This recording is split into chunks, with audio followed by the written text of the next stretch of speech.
Okay, another situation, a board exam problem for friction. A 120 kg man crosses the 4 meters long plank as shown. The coefficient of static friction at A and B are 0.4 and 0.2 respectively.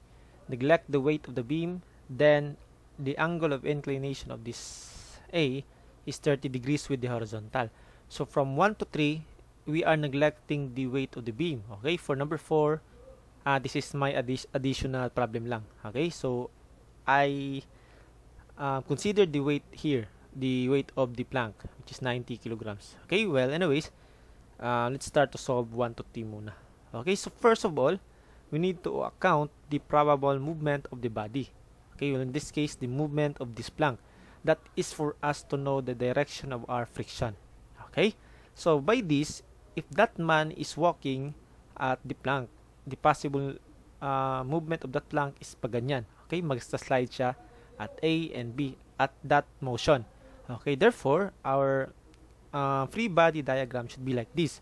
Of course, we will have a normal reaction at A, and we have a frictional reaction at that point. Okay, that is opposing the movement, of course. Okay, and that is 0.4 of NA. And by the way, we are using here the maximum available friction. Of course, because as you can see in the problem, what is the maximum value of X before the beam starts to slide? Okay, so sinasabi dito that it is an impending motion body.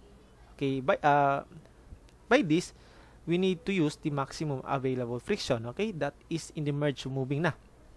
Okay, so at point B naman, we have the normal reaction at B, and of course, we have the friction at B, and that is 0.2 B, or mu times the normal reaction. Okay, now, in order for us to calculate the value of X, then we should do the summation of moment. Okay, at any points, either at point A and point B. But we need to solve first the forces or the reactions here, that one.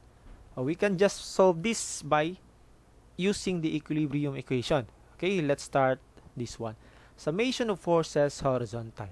Okay, what are the horizontal forces that is involved dito? Okay, so I will resolve the NA into components, that one. Of course, my vertical and horizontal components yan. And that friction at A, may components din yan. Okay, naka-inclined siya.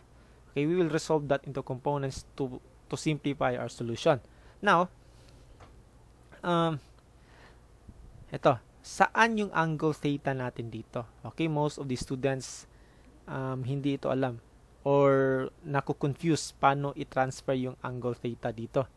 Okay, so let me zoom this out. Okay, if that is our NA, and ito yung plane ng A natin, plane A. Okay, and of course, if this is normal force, that is 90 degrees with that plane. Klaro? Now, take note that this plane A is making 30 degrees with the horizontal, or that is our angle theta. Okay, if this is angle theta, and take note that this is our 90 degrees, the remaining angle here is 90 minus theta, and let me call this alpha na lang. Okay, variables na lang muna. That is the complement.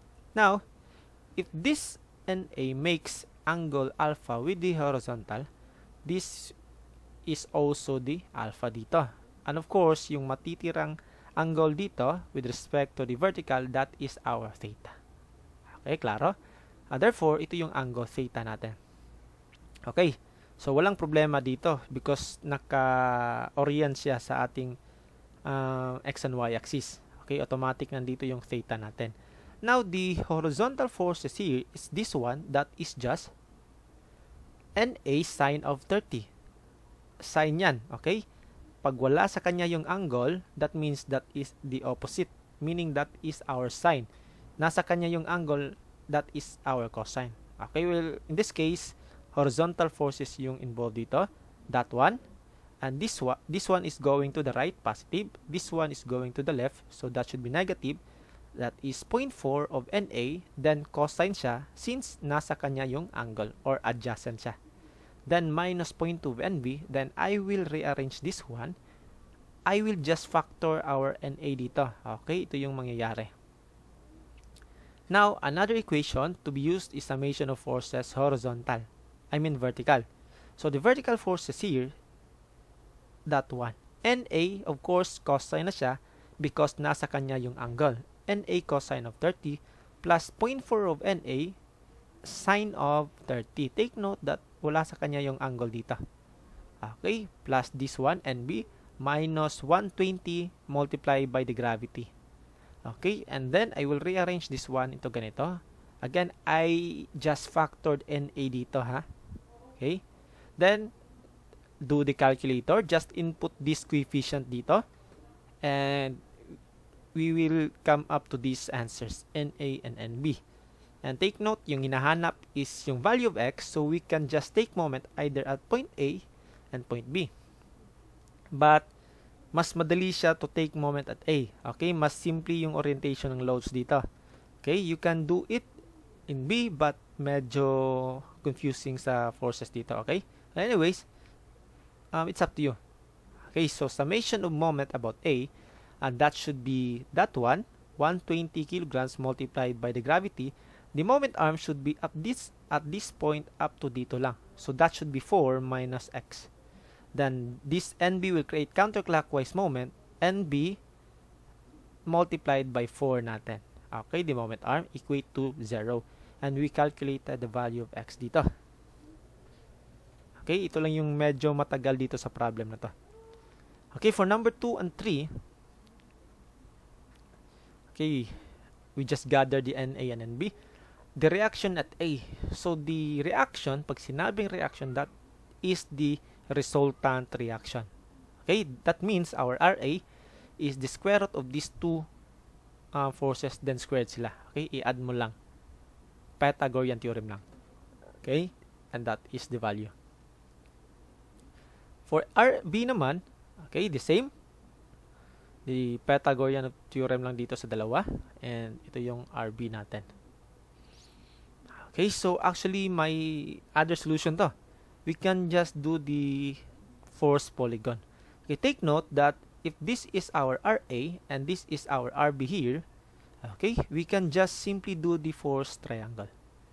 If this is the weight, 120 times gravity, ito yung RB, ito yung RA natin.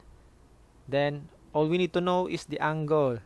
Dito, included angle. Okay? So, by knowing that the tangent of phi is equals to mu, okay, so calculating the phi sub A dito at point A, that one, okay, pinakita ko na to. Then yung V naman, that one. So take note that the phi should be with the normal force. Okay, so our phi A dito is that one. That should be with the normal force. Okay, and phi B naman, that is should be with the normal force then. Okay. Now, if this RB makes phi B with the vertical, then that is the phi B, 11.31. Okay?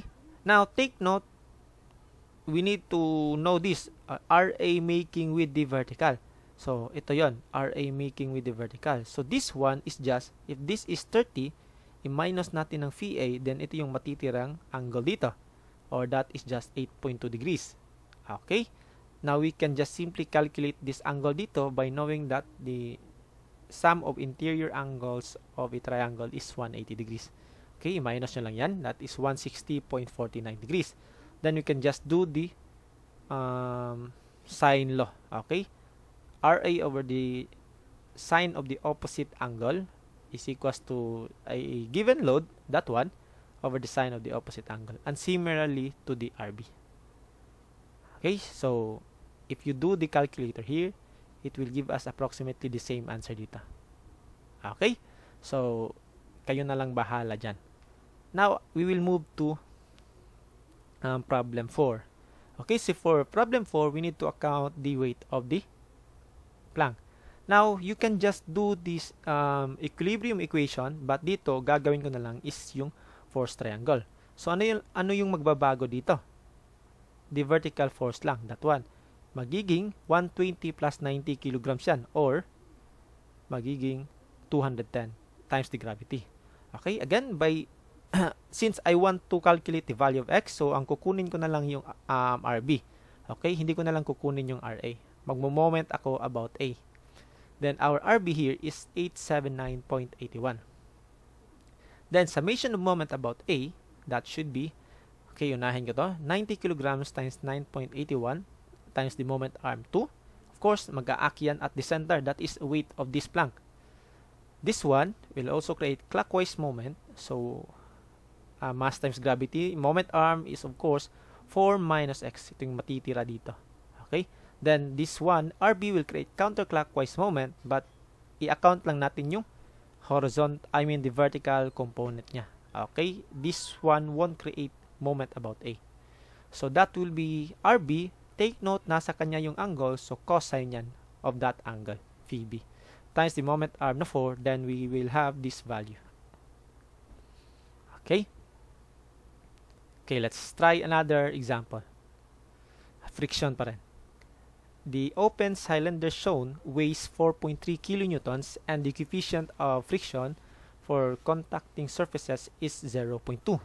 Okay, so by the way, hindi ko nasulat. This is water, yung nasa loob niya. Okay, water yan. Okay, so, of course, pinapahanap is the maximum value of this F to prevent translation of the tank, to prevent tipping, and dito sa number 3 is investigate natin ano yung safe value para ma-maintain yung equilibrium. Okay, so we need to expose the forces. We have this weight of this cylinder, of course. Then we need to account the weight of the water. Okay, take note that weight is just gamma times volume. So water, that is 9.81. This volume here is pi over 4 diameter squared times height na 4 meters. Okay, and we have this weight. Yan. So to prevent sliding, of course, a translation, that means that is against sliding. Okay, may imagine nyo man siguro dito. Then, the free body diagram should be like this. We have the normal reaction dito. And we have this frictional resistance. That should be mu times NR. Okay? I just denoted or subscript this as R para hindi tayo malito sa unit na newtons.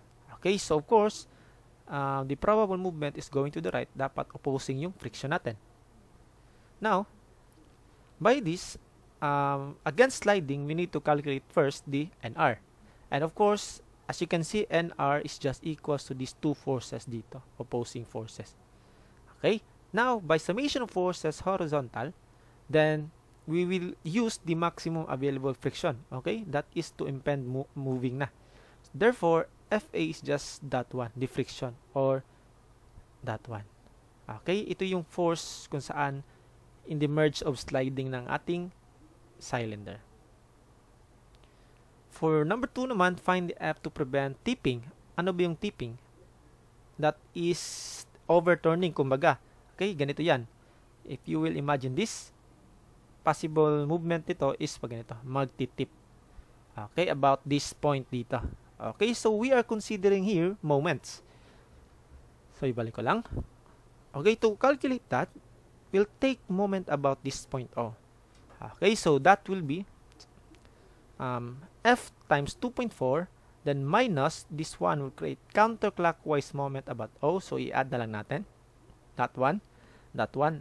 And hindi natin isasali yung reactions dyan. Take note, reactions lang yan.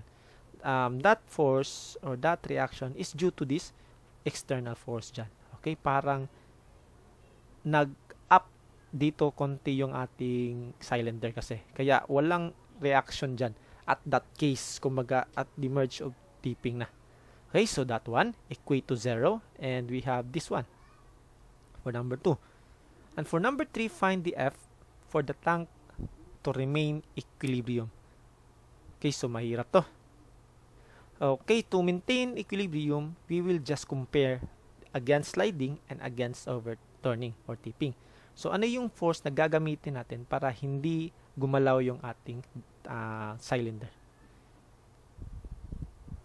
That should be, ito dapat yung answer for part 3. Okay? Mahirap talaga. That is 15.65 para hindi talaga mag-move. If gagamitin natin to as F, then mag-slide na yung cylinder natin in that case. Okay?